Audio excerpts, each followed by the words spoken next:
Dan sa Teodorom. Teodor ima 16 godina i dolazi iz jedne male zemlje na Baltiku, Estonije.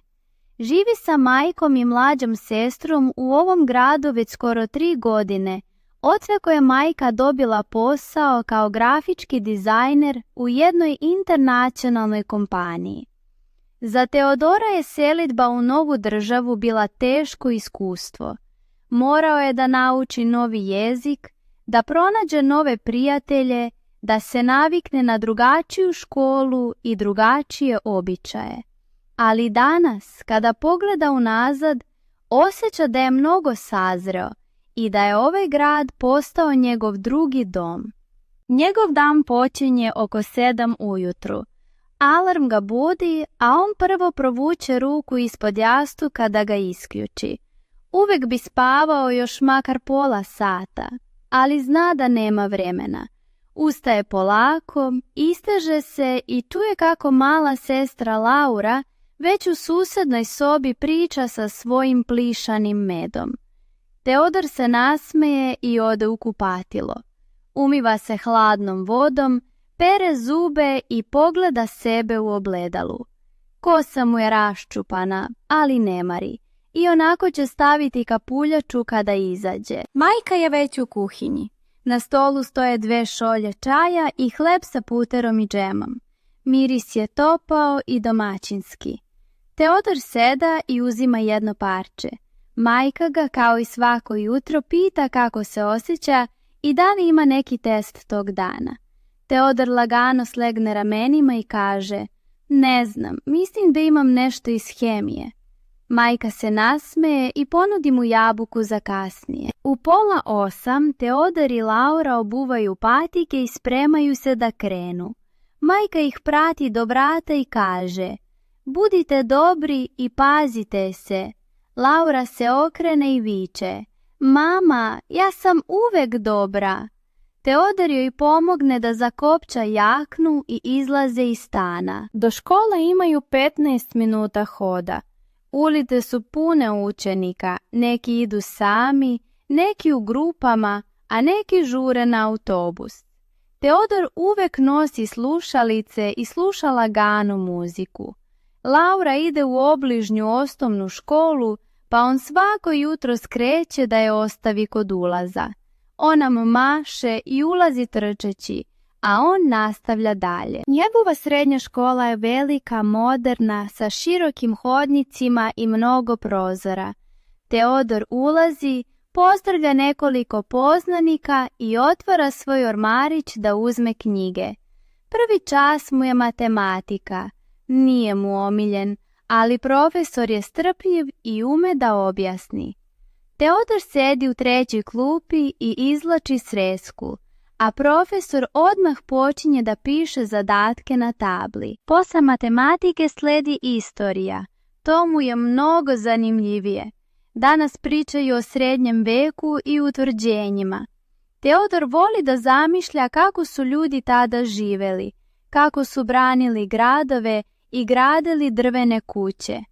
Učiteljica pokazuje slike starih tvrđava i cela učionica pažljivo gleda. Posle 2. časa Teodor ima pauzu od 15 minuta. Izađe u dvorište da udahne svež vazduh. Nekoliko njegovih drugova stoji ispod drveta i priča.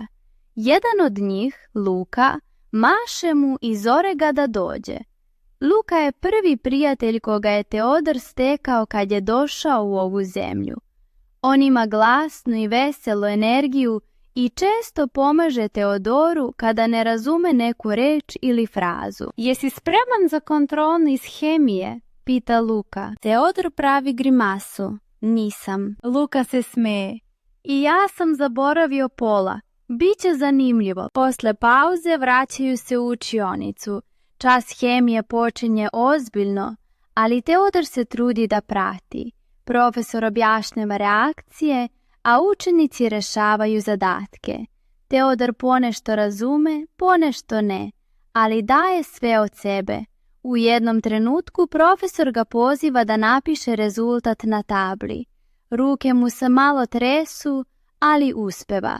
Profesor klimne glavom i kaže: dobro si uradio. Teodor osjeti mali ponos. U podne je vreme ručka.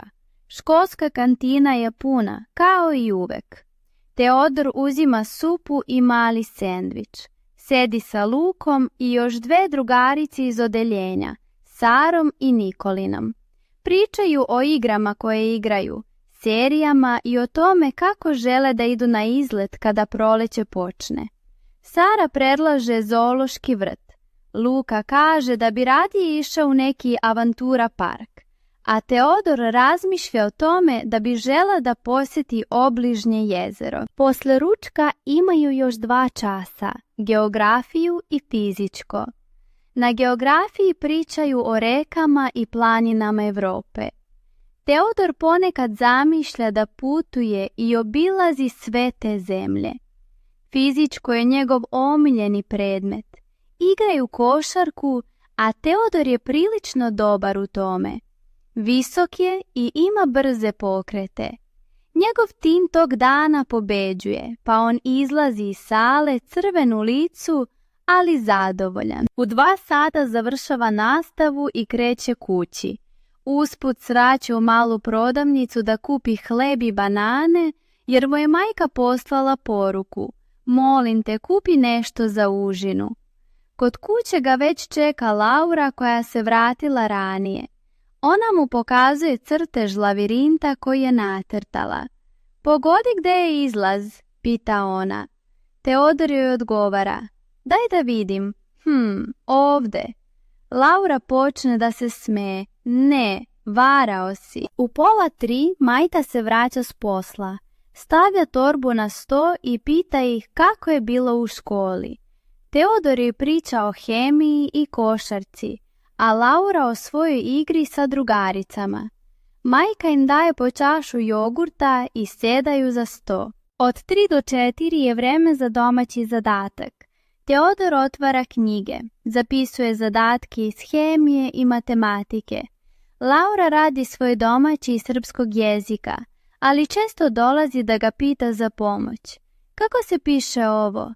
A kako se kaže ovo? Teodor joj strpljivo objašnjava. Nekad se pretvara da je profesor pa govori: drugari, danas učimo slova. Laura se kikotanjem sruši na pod. Posle domaćeg imaju malo vremena za odmor. Teodor gleda kratak video na telefonu, a Laura gradi kuću od kockica. Majka sprema supu za večeru. U 4:30 ona zove: deco, idemo u park, danas je lepo vreme. Park je blizu stana. Tamo ima veliki tobogan, klupe i mnogo drveća. Laura odmah trči ka ljuljaškama i traži da je Teodor gura. On to radi nekoliko minuta, a onda ga majka zameni. Teodor sedne na klupu i sluša muziku.